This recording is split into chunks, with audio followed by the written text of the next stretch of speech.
Hey everyone, today I'm going to be showing you how to swap out the battery in your Fire Sentry smoke alarm.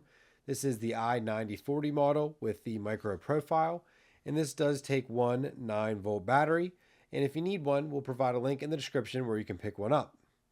And so typically this will already be attached to your wall. It comes with mounting hardware where you can mount this back plate to the wall, but once it's on the wall, to remove it, you just need to turn the actual smoke alarm clockwise, and then you can lift it up off of the base. And so if we flip it over here, we can see the battery, and we have this yellow tab that we can just pull that makes it easy to remove the battery. And then we'll get rid of our old battery, get our new battery, and you can see there's a diagram here with the positive and the negative. There's also a little red switch here that you can press down as you're putting the battery in. It'll beep, letting you know it made connection.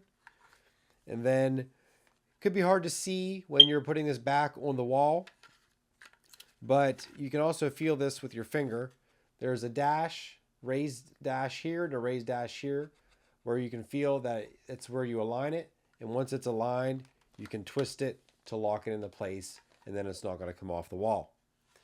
And so that's all there is to it in swapping out the 9-volt battery in your Fire Sentry smoke alarm. If this video helped you out, leave us a thumbs up. Thank you so much for watching, and have a great day.